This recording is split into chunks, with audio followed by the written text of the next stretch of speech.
오늘 말씀의 제목은 회개하라 천국이 가까이 왔느니라 라는 제목으로 오늘 말씀을 나누도록 하겠습니다.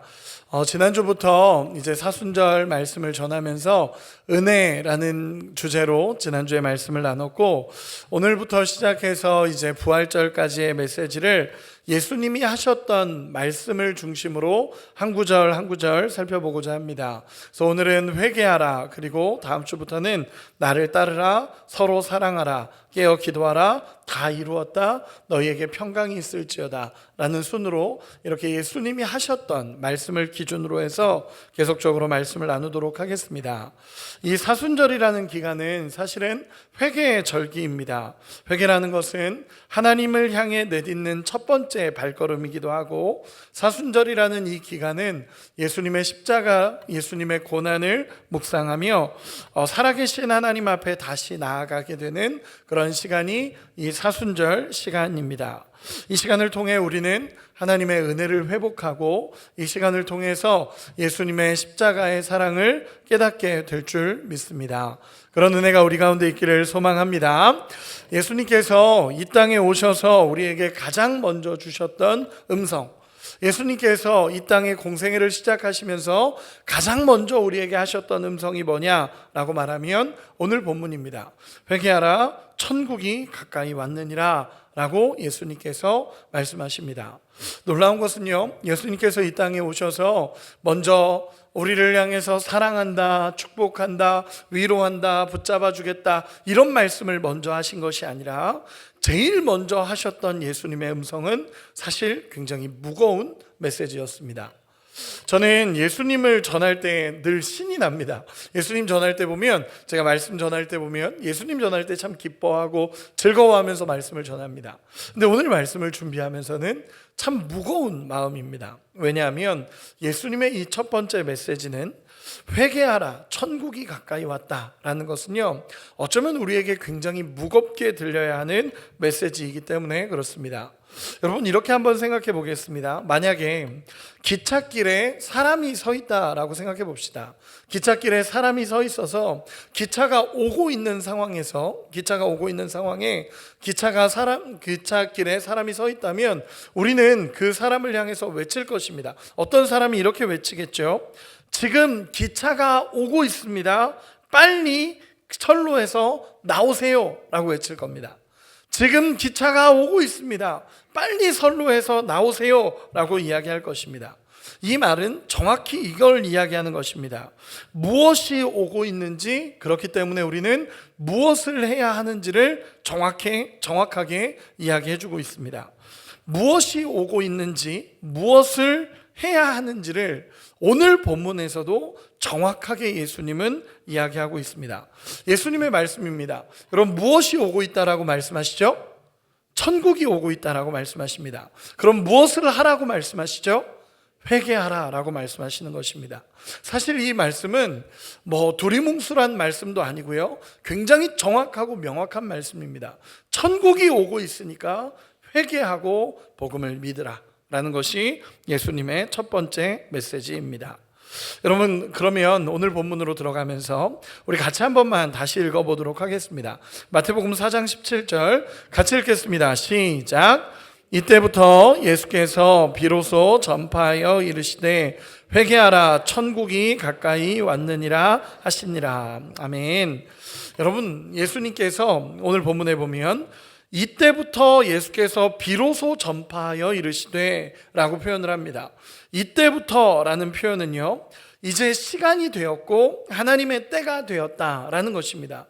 예수님께서 기다리고 계셨고, 예수님께서 공생애를 시작하시기를 기다리고 계셨고, 이제 공생애가 딱 시작하면서 예수님께서 가장 먼저 외치셨던 메시지가 회개입니다. 그리고 천국이 가까이 왔다라고 예수님께서 말씀해 주십니다. 앞에서 이야기한 것처럼 우리 주님은요, 이 땅에 오셔서 많은 사역을 감당하셨습니다. 병을 고치는 사역도 하셨고, 위로하시는 사역도 하셨고, 모든 것을 다스리시는 사역, 여러 가지 사역들을 예수님 다 하셨습니다. 그런데 그런 사역에 가장 앞서서 가장 먼저 선포하신 것은 회개하라, 천국이 가까이 왔다라는 메시지입니다. 메시지입니다. 왜냐하면요, 그것이 가장 급하기 때문에 그렇습니다. 이것이 가장 급하고 이것이 가장 중요하기 때문에 예수님이 우리에게 주신 음성은 회개하라, 천국이 가까이 왔다라는 메시지입니다. 여러분, 한번 물어보겠습니다. 회개한다라는 게 무엇입니까? 회개한다라는 게 무엇입니까? 우리는 알고 있죠. 잘못을 고백한다, 아니면 예를 들어서 우리가 잘못했습니다 라고 이야기한다라는 것을 이야기합니다. 흔히 우리가 회개라고 이야기하면 잘못을 뉘우치고 눈물을 흘리고 자책하는 것으로 이해하는 경우가 많습니다. 여러분, 틀리진 않습니다. 그러나 이것만으로 회개를 했다라고 이야기할 수는 없습니다. 회개는 도덕적인 권면도 아닙니다. 그렇기 때문에 여기서만 멈춰서는 안 됩니다. 그럼 회개가 뭐냐라고 얘기했을 때 성경이 말하는 회개는요, 헬라어로 메타노이아라는 단어를 씁니다. 여러분, 이 단어는 무엇이냐면 생각을 바꾸다, 돌이키다라는 의미를 갖습니다. 즉 회개라는 단어는요, 전환하다라는 의미를 갖습니다. 여러분, 이건 무엇이냐면 내가 내 삶의 원하는 방향으로 살았지만 회개라는 것은 이제 그 방향을 돌이켜서 다시 하나님께로 나아가는 이 모든 과정을 회개라고 이야기하는 것입니다. 다시, 우리는 회개를 이야기할 때 잘못했습니다, 용서해 주세요, 제가 그렇게 안 하겠습니다 라는 것만을 회개라고 생각을 합니다. 틀리진 않습니다. 그런데 이걸로 회개가 되었다라고 말하기는 어렵습니다. 왜냐하면요, 회개라는 것은 무엇이냐면 방향이 전환되고 전환된 방향을 향해 가는 것을 의미할 때 우리는 회개, 메타노이아라는 단어를 씁니다. 즉 내가 가던 길을 돌이키고 하나님께로 다시 나아가는 이 모습이 회개라는 것입니다. 여러분, 그렇기 때문에 후회와 회개는 다릅니다. 내가 잘못했습니다, 거기서 끝나면 후회입니다. 회개는 예수께 돌아오는 것이 회개입니다. 여러분, 우리의 삶에 예수께 돌아오는 역사가 일어나기를 소망합니다. 가룟 유다와 베드로를 잠깐만 비교해 보도록 하겠습니다. 여러분, 가룟 유다는요, 은 30에 예수님을 팔아버립니다. 그리고 나서 은 30에 예수님을 팔고 예수님이 잡혀가고 나서 이 가룟 유다가 순간적으로 깨닫게 됩니다. 내가 무슨 짓을 했지? 내가 대체 무슨 일을 한 거지? 라고 하면서 자기가 팔기로 넘겨준 사람들에게 돈을 들고 찾아가서 다시 원상복구를 해달라고 합니다. 그때 사람들이 우리가 무슨 소리 하는 거냐, 우리는 잡았다라고 끝나버립니다. 이 가룟 유다도 후회하고 이게 잘못됐다라는 것을 깨닫습니다. 그런데 거기서 끝난 겁니다. 거기서 끝났고 결국 안 좋은 선택을 하게 됩니다. 여러분, 이 얘기는 뭐냐면요, 가룟 유다는 후회하는 것에서 멈춘 걸 이야기하는 겁니다. 그럼 베드로는 어떨까요? 이 베드로는요, 예수님을 부인합니다. 그것도 3번이나 부인하는데 성경에 보면 저주했다라고 표현을 합니다. 가룟 유다는 예수를 팔았지만 이 베드로는 예수님을 저주했습니다. 예수님을 저주하면서 난 저런 저주받을 사람 모른다라고 예수님을 저주한 사람이 베드로입니다. 저는 정말 나쁜 사람이 베드로라고 생각합니다. 그런데 이 베드로는요, 그 일을 하고 나서 정말 후회하고 정말 잘못했음을 깨닫고 자기가 아파하고 자책하고 괴로워합니다. 그리고 여기서 끝난 것이 아니라 예수께로 돌아갑니다. 여러분, 이것이 회개입니다. 예수께로 돌아간 것까지가 회개고, 예수님께 내 방향을 돌려서 예수님께 나아가는 것이 회개입니다. 그렇기 때문에 회개라는 건요, 근본적인 삶의 돌이킴을 의미하는 것입니다. 내가 주인이었던 삶에서 이제는 하나님이 내 인생의 주인입니다 라고 고백하는 삶으로의 전환이 이루어질 때 우리는 회개했다라고 표현하는 것입니다. 여러분, 그렇지 않습니까? 여러분, 우리가 우리의 삶에서 회개가 일어나기도 하고 우리가 예수님을 처음 만났을 때를 생각해 보면 우리의 삶의 방향이 완전히 돌아가는 경험을 하기도 하고요. 그리고 우리가 살아가다가 정말 내 깊은 죄를 깨닫게 되면 그때 하나님 앞에 용서를 구하며 우리의 방향이 다시 돌아가서 예수님께 나아가는 겁니다. 그것을 성경은 회개라고 이야기합니다. 그러면 물어보겠습니다. 왜 회개해야 됩니까? 회개를 왜 해야 됩니까? 오늘 본문은 사실 이 말씀에 대해서 정확하게 이야기하고 있습니다. 우리 한 번만 다시 같이 읽어보도록 하겠습니다. 마태복음 4장 17절입니다.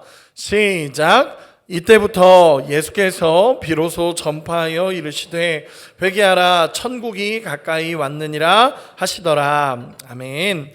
예수님께서 이렇게 얘기하시는 겁니다.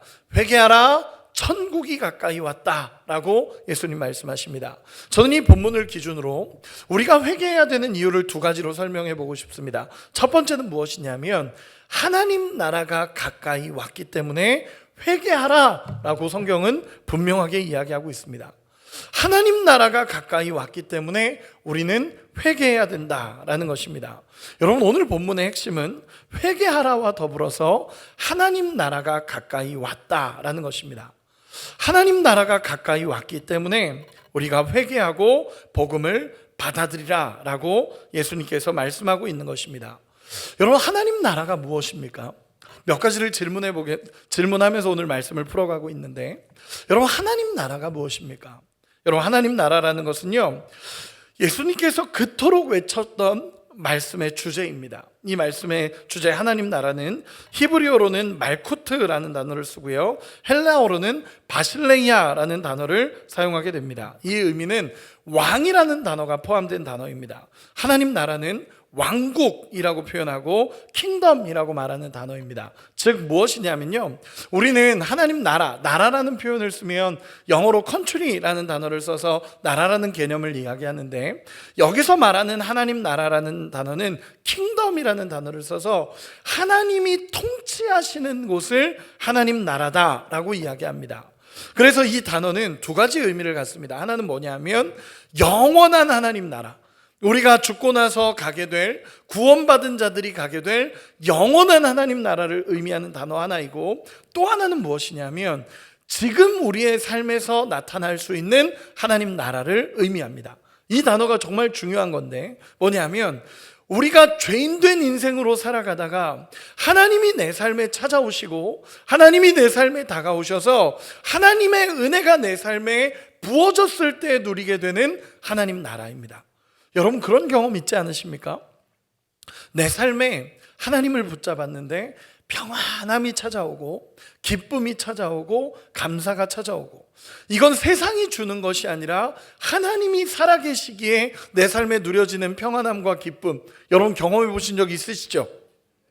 우리 옆 사람에게 한 번만 물어봅시다. 하나님 나라를 경험해 보셨습니까?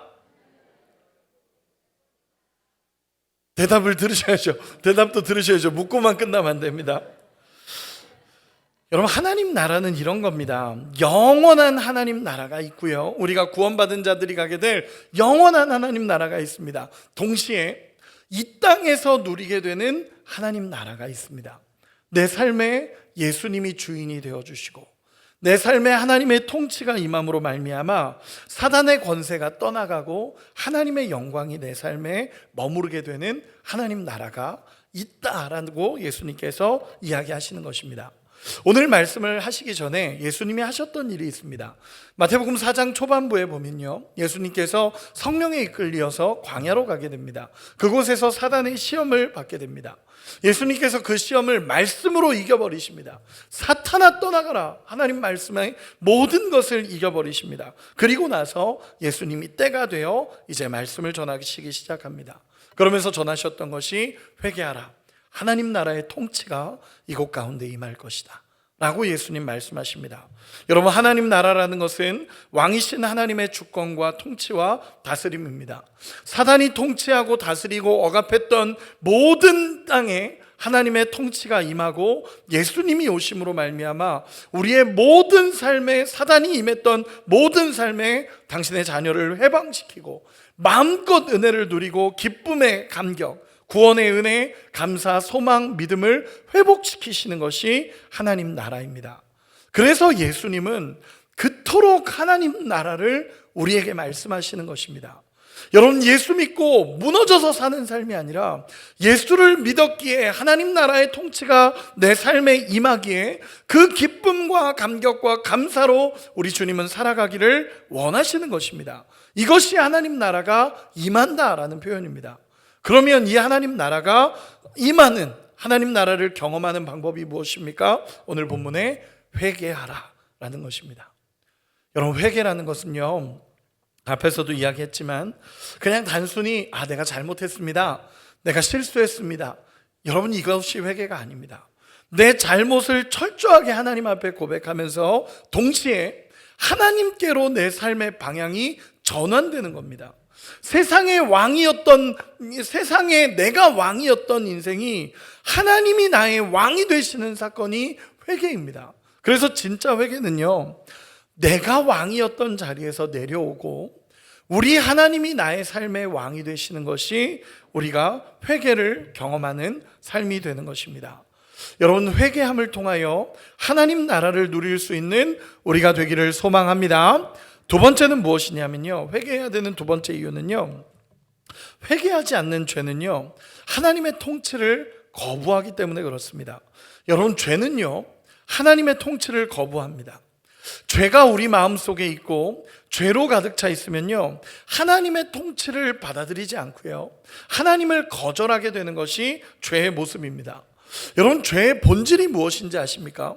여러분, 죄의 본질은요, 하나님께로부터 이탈하는 것이 죄의 본질입니다. 하나님을 떠나고 하나님께로부터 이탈해 나가는 것이 결국에는 죄의 본질이라는 것입니다. 여러분, 죄가 우리 가운데 들어오면 어떤 현상이 일어나는지 아십니까? 하나님을 피하고 하나님을 멀리하게 됩니다. 여러분, 아담과 하와가, 하나님이 지으신 아담과 하와라는 존재가 있는데 그 존재에게 죄가 들어가고 나서 제일 먼저 일어난 변화는요, 하나님을 피하기 시작합니다. 그리고 하나님을 원망하기 시작하고 하나님께 죄를 전가합니다. 그렇게 아름답다라고 표현했던 자신의 아내를 향해서 하나님이 주신 여자가 나한테 범죄시키지 않았습니까? 하나님께 탓을 돌리는 것이 죄의 본질입니다. 결국 죄가 우리 삶에 있으면요, 하나님하고 자꾸 멀어지는 겁니다. 죄가 우리 삶에 들어오기 시작하면 자꾸 하나님으로부터 벗어나고 싶어하고 하나님으로부터 멀어지려고 하고 하나님으로부터 도망가려고 하는 것이 죄의 본질입니다. 여러분, 마틴 루터라는 사람이요, 종교개혁을 했던 마틴 루터라는 사람이 이런 이야기를 했습니다. 10계명 중에 1계명만 제대로 지켜도 나머지 9계명은 다 지킬 수 있다라는 말을 했습니다. 여러분, 10계명 1계명이 뭐죠? 나 이외에 다른 신을 내게 두지 말지니라 라는 것입니다. 즉 무엇이냐면요, 하나님만이 유일한 신이라는 겁니다. 하나님만이 유일한 하나님이시고 하나님만이 위대하시고 나의 왕이시라는 고백입니다. 이 고백 앞에 서 있으면 나머지 9계명은 그냥 지켜진다는 겁니다. 근데 문제는 뭐냐면 이 1계명이 안 되면 나머지 9계명도 다 못 지키는 겁니다. 여러분, 핵심은 뭐냐면요, 하나님이 왕이 되어야 되는 그 자리, 하나님만이 유일한 하나님이십니다라고 말하는 그 자리에 내가 들어가고, 그러다 보니까 나의 모든 삶의 영역의 주인이 내가 되어지는 것입니다. 여러분, 그러니까 하나님 나라가 경험되어지지 않고 결국 죄 가운데 살아간다라는 것입니다. 여러분, 하나님 나라를 경험하기 위해서는요, 회개가 일어나야 되고, 이 죄는 결국 하나님 나라를 멀리하게 하고 하나님의 통치를 멀어지게 하는 게 죄입니다. 여러분, 요한복음 4장에 보면요, 예수님이 우물가의 여인과 만나는 장면이 나오게 됩니다. 그 장면에서 예수님이 어떤 이야기를 하시는지 보면 이렇게 씁니다. 우물가의 여인이 물을 기르기 위해서 우물가로 옵니다. 그러면서 예수님과의 대화가 이루어지는데, 예수님께서 이 여인의 문제를 알게 되시고 영원히 솟아나는 샘물을 내가 너에게 주겠다라고 예수님께서 말씀하십니다.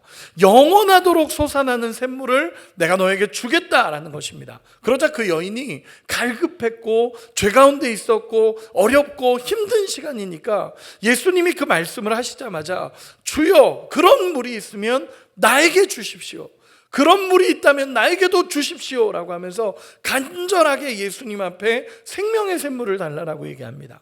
그때 예수님께서 그래, 내가 주겠다라고 하시고 주시면 얼마나 좋습니까? 그런데 예수님 그렇게 안 하십니다. 예수님 뭐라고 하시냐면 그 여인의 죄를 지적하십니다. 내 남편을 데려오라 라고 얘기합니다. 이 부분은 뭐냐면, 간단하게 얘기하면 죄를 지적하는 것입니다. 쉽게 얘기해서 예수님은 다 주시고 싶으시고 예수님은 다 누리게 하고 싶습니다. 그런데 죄가 해결되지 않은 그 죄의 문제가 우리의 마음속에 있으면 하나님이 아무리 주셔도 누리지 못하고 결국 그것이 다 사라져버리는 것이 그 죄의 모습이라는 것입니다. 그 문제를 예수님이 지적하시는 것입니다. 다 주고 싶은데 그 죄 때문에 너가 누릴 수가 없다라고 예수님 지적하십니다. 그리고 그 여인이 자신의 문제를 솔직하게 얘기하고 나니까 예수님이 그제서야 영원한 생명이 무엇인지를 말씀해 주십니다. 여러분, 죄는요, 하나님과 자꾸 멀어지게 합니다. 내 안에 해결되지 않는 죄의 문제, 내 안에 계속적으로 보여지는 이 죄의 문제는요, 결국 하나님과 멀어지게 만듭니다. 여러분, 반대로 회개는요, 하나님께 돌아가는 것입니다. 죄는 하나님으로부터 도망가는 거라면 회개는 하나님께 다시 돌아가는 겁니다. 그러다 보니까 그냥 잘못했습니다가 아니라 내 인생의 방향을 전환해서 다시 예수께 나아가는 것이 회개입니다. 여러분, 그런 회개가 우리의 삶에 일어나기를 간절히 소망합니다. 그러면 회개를 어떻게 해야 될까요? 여러분, 회개를 어떻게 하면 되겠습니까? 회개가 하나님께 돌아가는 방법이라는 것도 알게 됐고, 하나님 나라를 누릴 수 있는 방법도 회개고, 죄로부터 끊어지는 것도 회개라면 여러분, 어떻게 하면 회개를 할 수 있습니까? 여러분, 중요한 것이 있습니다. 회개는요, 단순히 사람의 결단으로 이루어지지는 않는다라는 것입니다. 여러분, 성경을 보면요, 그렇게 이야기합니다. 회개는 우리의 결단만으로 이루어지지 않습니다. 여러분, 내가 이겨야지, 오늘은 죄 안 지어야지, 이겨야지 한다고 해서 이겨집니까? 여러분, 왜 대답이 없으십니까? 여러분, 다시 한번 물어보겠습니까? 다시 한번 물어보겠습니다. 이겨집니까? 여러분, 너무 당당하게 또 아니요라고 하시면 안 됩니다. 죄송한 마음이죠, 하나님 앞에. 근데 안 이겨집니다. 여러분, 저만 그런 거 아니잖아요, 그렇죠? 오늘도 이기고 싶고, 하나님 이기고 싶습니다, 하나님 내가 죄에서 승리하고 싶습니다, 하나님 도와주십시오 라고 얘기한다고 해서 되냐는 겁니다. 안 됩니다. 잘 안 됩니다. 어느 정도까지는 의지로 할 수 있겠죠. 그런데 죄를 이기지는 못하는 것이 우리의 삶의 많은 부분의 모습입니다. 그러면 어떻게 해야 죄를 이기고 어떻게 해야 온전히 회개할 수 있을까요? 오늘 성경은 분명하게 이야기하는 것이 있습니다. 우리 로마서 2장 4절 띄워주시면 같이 한번 읽겠습니다. 시작. 혹 내가 하나님의 인자하심이 너를 인도하여 회개하게 하심을 알지 못하여 그의 인자하심과 용납하심과 길이 참으심이 풍성함을 멸시하느냐. 아멘. 여러분, 회개라는 것은 무엇이냐면, 저는 이 본문을 보면서 하나님의 은혜가 느껴졌습니다. 뭐냐면, 네가 하나님의 인자하심이 너를 인도하여 회개하게 하심을 알지 못하느냐. 즉 뭐냐면요, 회개는 하나님의 인도하심과 하나님의 긍휼하심을 경험할 때 우리의 삶에 회개가 일어난다라는 것입니다. 여러분, 하나님의 빛이, 그런 표현을 많이 쓰죠. 하나님의 빛이 우리 삶을 조명할 때 내 안에 더러움들이 드러나서 그 더러움이 견딜 수 없어서 하나님 앞에 회개하고 씻어가는 것이 회개라는 것입니다. 하나님의 은혜가 먼저라는 것입니다. 하나님의 은혜, 하나님의 인자하심과 하나님의 긍휼하심을 경험하게 될 때 내 삶의 더러움이 보여지고 그렇게 하나님 앞에 엎드려지는 것입니다. 여러분, 저도 가끔 가다가 우리 성도님들 앞에서 간증을 하고 고백을 하는데, 저도 저는 고등학교 때, 이제 중학교, 고등학교 때, 여러분, 그럴 때는, 중고등학교 때는 가끔 입에 욕이 있기도 하잖아요, 그렇죠? 경험하지 않으셨나 봅니다. 그러니까 그런 적 없으시니까 제 이야기라고 생각하고 들어주시기 바랍니다. 저는 중학교, 고등학교 때, 중학교에 좀 저희가 특이한 중학교를 나왔습니다. 제가 특이한 중학교라고 해서 이상한 중학교는 아닌데, 거기 아이들이 재밌게 노는 게 달랐습니다. 그래서 제가 중학교 때는 제 입에 욕이 있었습니다. 중학교 때는 놀랍죠? 전혀 그렇게 보이지 않는데, 가끔 가다가 중학교 때는 제 입에도 욕이 있었습니다. 저도 깜짝깜짝 놀랐는데, 옛날에 생각해 보면 욕이 있었습니다. 왜냐하면 그게 일상이었습니다. 그 중학생들 욕하는 것처럼 있었습니다. 그리고 저희 학교가 좀 특별했던 게 뭐냐면 욕 대회가 열렸었습니다. 욕 대회가 열려서 서로 마주보고 막 욕을 하는 겁니다. 그러다가 기분 나빠서 화나면 지는 겁니다. 그런 룰은 있었습니다. 엄마 아빠 욕하면 안 되고 뭐 이런 여러 가지는 있었습니다. 근데 그런 대회에서 제가 1등 출신이었습니다. 전혀 그렇게 안 보이죠. 지금은 상상할 수 없는 모습입니다. 근데 어쨌든 예전에 그런 적이 있었습니다. 더러운지 몰랐습니다. 더러운지 몰랐고요. 그냥 그게 그렇게 지내는 줄 알았습니다. 그런데 그때는 막 진짜 욕을 묵상하기도 하고 그렇게 했어야 되는데 막 이런 생각도 하고 그게 제 모습이었습니다. 그런데 고등학교 2학년 때 진짜 하나님의 임재가 제 삶에 찾아오고 하나님의 역사가 제 삶에 찾아오고 부르심을 받기 전입니다. 그때 하나님의 임재가 제 삶에 딱 찾아오는 순간 제 입이 더럽다는 걸 깨달았습니다. 그리고 나서 그때부터 입을 때리기 시작했습니다. 진짜 하나님의 임재가 딱 그 삶에 경험되고 나니까 입이 너무 더러운 겁니다. 그래서 정말 입을 때리면서 제 입을 고쳤습니다. 하나님, 제 입이 너무 더럽습니다. 그때부터 정말 울면서 하나님 앞에 이 더러움을 꺾어내기 위해서 얼마나 하나님 앞에 회개하고 엎드렸는지 모릅니다. 그리고 나서 그때 이후로 그 삶의 입에 욕이라는 단어 자체도 제 삶에 사라져 버렸습니다. 여러분, 하나님의 회개는 이런 겁니다. 하나님 앞에서 내 삶을 돌아보는데 이 그리스도의 빛이 내 삶의 조명이 돼서 나의 더러움을 깨달아서 하나님 앞에 엎드리는 겁니다. 성경은 회개를 그렇게 표현하고 있습니다. 이사야서 6장에 보면 이렇습니다. 성경에서 몇 구절만 찾아보겠습니다. 이사야서 6장에 보면 이사야가 거룩하신 하나님을 만나게 됩니다. 하나님의 보좌를 보게 되고 하나님의 영광을 보게 됩니다. 그리고 나서 터져나오는 고백이 뭐냐면 아까 제가 고백한 것처럼 화로다 나여 망하게 되었도다. 나는 입술이 부정한 자로다. 하나님의 영광을 보니까, 하나님의 은혜를 바라보니까, 그 보좌를 보니까 내가 얼마나 더러운지가 깨달아지는 것입니다.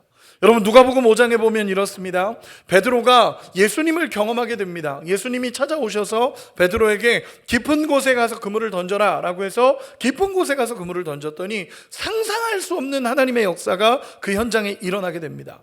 그러면 베드로 입장에서, 베드로 어부잖아요. 베드로 입장에서 예수님 꼭 잡아야죠. 예수님 꼭 잡아야 되고 예수님 함께 합시다 라고 얘기해야 되는데 베드로가 뭐라 그러냐면 이렇게 얘기합니다. 주여 나를 떠나소서, 나는 죄인입니다.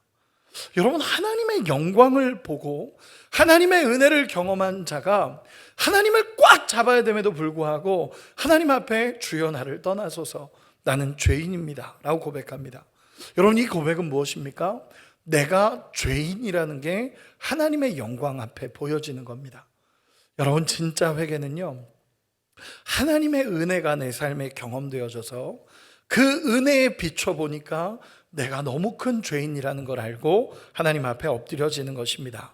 그래서 이 회개는 우리는 하나님의 은혜라는 것을 깨달아야 됩니다.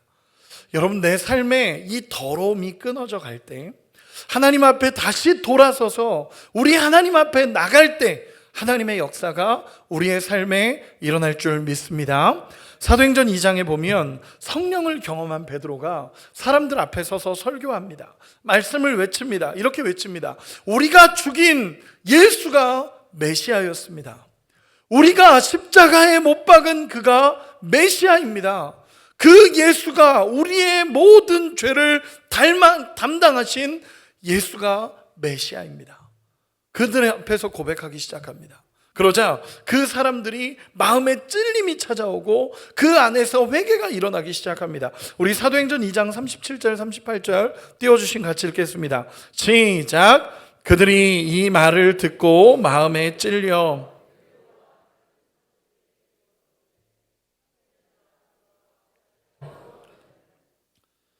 이르되 너희가 회개하여 각각 예수 그리스도의 이름으로 세례를 받고 죄 사함을 받으라. 그리하면 성령의 선물을 받으리니. 아멘.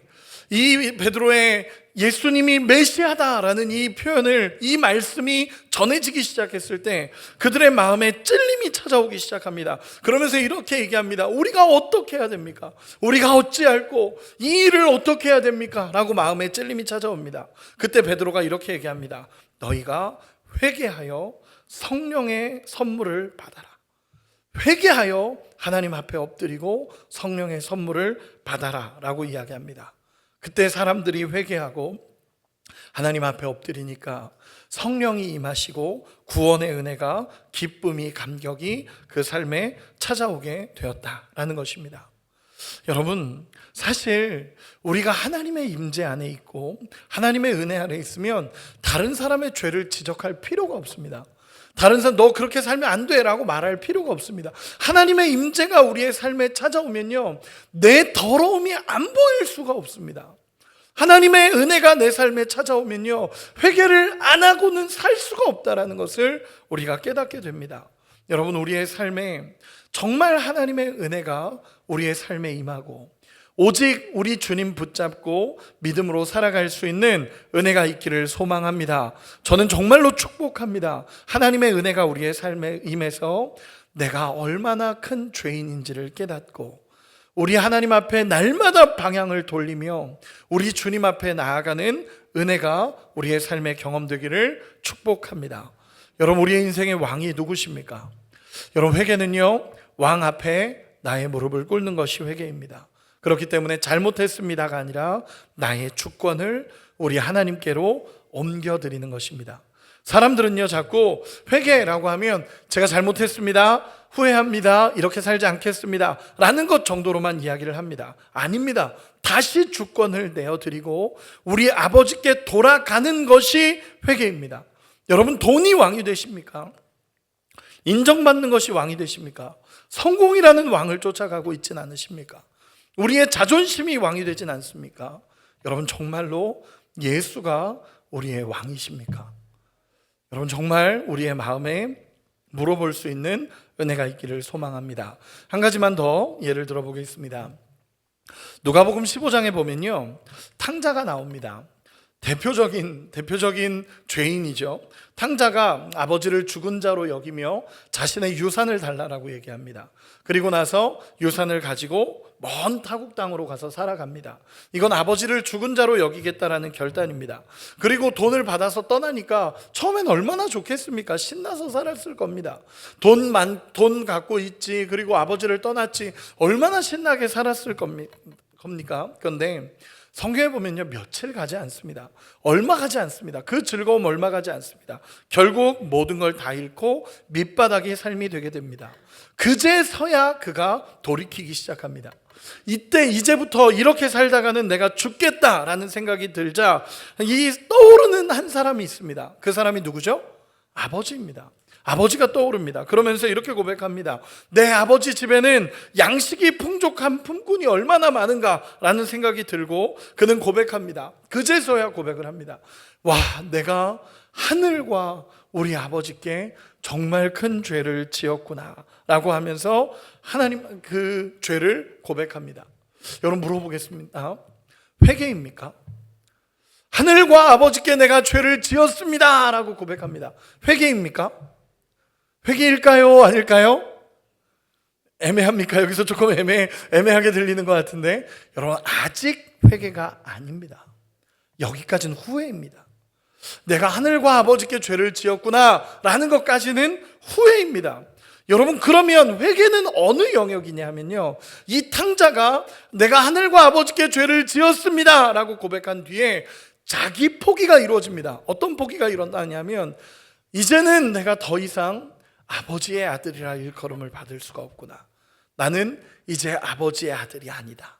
이 자기 포기가 이루어지니까 그제서야 아버지께로 돌아갈 수 있는 힘이 생기는 겁니다. 내가 아들로 돌아간다 그러면 못 돌아갑니다. 그런데 내가 아들로서의 자격을 포기하겠다라는 내 마음의 결단을 가지고 그러면 품꾼처럼이라도 아버지 앞에 살자. 그리고 나서 아버지께 돌아갑니다. 여러분, 여기가 회개입니다. 회개는요, 내가 하늘과 아버지께 죄를 지었습니다 라고 얘기하는 그 거룩함처럼 표현된 이 고백이 회개가 아니라 이 고백 이후에 나를 내려놓고 다시 아버지께 돌아가는 것이 회개입니다. 그렇기에 회개는 무거운 일이기도 합니다. 그런데 놀라운 건요, 우리가 아버지께로 돌아가면 어떤 일이 일어나냐면 누가복음 15장에 탕자가 다 포기하고 아버지께 돌아갑니다. 그러자 아버지는 기다리고 계셨습니다. 기다리고 계셨고, 탕자가 돌아오는 순간 아버지는 끌어안으시고 그의 모든 것을 회복시켜 주십니다. 지위도 명예도 모든 것을 회복시켜 주십니다. 이것이 하나님 나라를 누리는 우리의 모습입니다. 여러분, 회개하고 돌아섰을 때, 하나님의 은혜를 깨닫고 하나님 앞에 나갔을 때 하나님 나라는 우리의 삶에 누려지게 된다라는 것입니다. 예수님께서 십자가에서 이미 모든 죄를 담당해 주셨습니다. 우리에게 먼저 보여주신 은혜입니다. 이제는 우리가 그 은혜를 믿음으로 받아들이면서 하나님의 은혜 앞으로 나아갈 때 우리의 모든 죄가 보여지고, 그리고 다시 하나님 앞에 깨닫고 회개하며 우리 주님을 꽉 붙잡는 것, 그것이 회개입니다. 여러분, 방향이 맞지 않으면요, 아무리 열심히 달려도 하나님과 멀어질 수밖에 없습니다. 그렇기에 회개해서 방향을 전환하시고 우리 주님을 향해 정말 힘있게 달려갈 수 있는 우리 모두가 되시기를 소망합니다. 잘못했습니다로 끝나는 것이 아니라, 잘못했습니다, 그런데 주님, 여전히 나의 주권은 우리 하나님께 있습니다.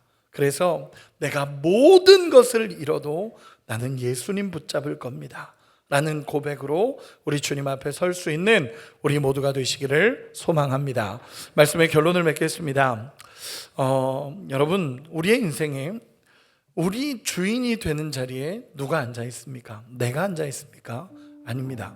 우리 주님이 그 자리에 앉으셔야 됩니다. 제가 저랑 친한 형님이 계십니다. 그 형님은 장로님 아들로 태어났습니다. 그래서 장로님 아들로서 이렇게 잘 자랐고, 이렇게 자라나는 중에 많이 방황하셨습니다. 많이 방황했고, 교회는 다녔지만 신앙은 전혀 없는 상태로 자랐습니다. 저보다 덩치가 더 크십니다. 저보다 덩치가 이만큼 크시고, 어린 시절에는 그 덩치도 있고 방황도 많이 하다 보니까 정말 힘을 쓰는 사람으로 살았습니다. 정말 깡패처럼 이렇게 살았었고, 어떤 사람의 증언에 의하면 그 형의 눈도 못 마주쳤다고 합니다. 눈만 마주쳐도 옆에 있는 동생들이 끌어갔다고 합니다. 그 정도로 무섭게 산 형님입니다. 그리고 그 형님이 그렇게 깡패처럼 살아갔는데, 술 마시고 집에만 들어오면, 취해서 집에 들어와서 그 깡패 생활을 하다가 술 취해서 집에 들어오면 항상 아버지가 취해서 잠든 자기의 손을 이렇게 붙잡고 아버지가 정말 간절히 기도했다고 합니다. 아버지가 기도하는 것을 아는데도 이걸 뿌리치기가 싫어가지고 그냥 이러고 있었는데, 어느 날 술을 마시고 들어와서 또 자고 있는데 아버지가 와서 손을 꼭 붙잡고, 하나님, 너는 하나님 사람이다, 하나님이 하실 거다, 그러면서 이렇게 기도하는데 그 말이 너무 듣기 싫어가지고 아빠 손을 뿌리치면서 더 이상 그러지 마십시오 라고 얘기했다고 합니다. 그 마음, 그렇게 막 소리 지르면서 집을 나갔었고, 그리고 또 다음에 술 취해서 또 들어왔는데 아버지는 변함없이 아들의 손을 붙잡고 계속 밤마다 기도했다라고 합니다. 나중에는 이 아들이 포기하면서 맘대로 하라고, 그냥 손 이렇게 있고 맘대로 하라고 그렇게 살았다고 합니다. 그러던 어느 날 군대를 가게 됐고, 군대에 가게 돼서 이제 대대장님 운전병이 돼서 지내고 있었는데, 대대장님이 집에 데려다 달라 그래서 집에 데려다 주고 돌아오려고 거기서 대기하고 있는 중에 대대장님 앞에 내려드리고 앞을 봤는데 교회가 있었다고 합니다. 교회가. 그래서 교회네 그러고 이렇게 쳐다봤는데 십자가를 딱 보는 순간에, 그 십자가를 보는 순간에 갑자기 아빠가 손을 잡고 기도해 줬던 그 장면이 확 떠오르고, 그리고 정말 천둥과 같은 음성처럼, 천둥이 치는 것처럼 자기 마음에 쾅 하고 내리치면서 심판이 있다라는 것이 그 자리에서 깨달아졌다고 합니다. 그래서 천둥이 치는 것 같은 그 심판의 메시지가 자기의 삶에 들리니까 그때부터 하나하나 그 자리에서 대대장님 차 운전하고 있었던, 대장님 모셔드리고 내리고 있었던 그 차 안에서 자기의 죄가 하나하나 고백하기 시작했다고 합니다. 그리고 하나하나 다 고백하고 눈물 콧물 다 쏟고 나니까 세상이 줄 수 없는 그 평안함이 그 삶에 찾아왔고, 그때부터 그 형님의 인생은 완전히 뒤바뀌었다라고 합니다. 그리고 무엇이 중요한지를 깨닫게 됐고, 예수님을 전하는 사람이 되기 시작했고, 결국 하나님의 사람으로 살기로 결단하고 그 아버지의 기도대로 살아가기 시작했습니다. 그리고 지금은 아르헨티나의 선교사님으로 계십니다. 저는 그 형님의 이야기를 들을 때마다 평생을 자신은 선교사로 살겠다라고 결단하고 그 현장으로 나가서 지금도 말씀을 전하며 살고 있습니다. 저는 이분의 이 선교사님의 체험이 그냥 단순히 개인의 체험을 넘어서서 우리에게 주시는 예수님의 말씀, 회개하라 천국이 가까이 왔느니라 라는 이 음성이 이 간증 안에도 들려졌다라고 확신합니다. 여러분, 저는 여러분들에게 동일하게 외치고 싶습니다. 예수님의 첫 번째 메시지는요, 회개하라 천국이 가까이 왔느니라 라고 말씀하십니다. 저는 이 말씀이 두 가지로 들립니다. 첫째는 심판이 있기 때문에 회개하고 복음 안으로 들어와라 라는 강렬한 예수님의 메시지라는 것이 첫 번째고, 두 번째는 하나님 제발 회개하고 하나님 나라 안에 거해서 기쁨과 감격 안에 살아가라는 예수님의 따뜻한 초청으로 들려집니다. 우리에겐 어떤 음성으로 들려집니까? 여러분, 우리 이 사순절 기간 내에 우리가 탕자처럼 내가 하늘과 아버지께 죄를 지었습니다 라고 고백하며 우리 주님 품으로 달려가서 주님이 나의 왕이시며 주님이 나의 전부이시며 주님이 나의 통치자이십니다 라고 우리의 방향을 전환하고 우리 주님 앞에 나가는 인생이 되시기를 예수님의 이름으로 축원합니다. 그런 은혜가 우리의 삶에 가득하기를 소망합니다. 우리 같이 찬양하고 기도하도록 하겠습니다.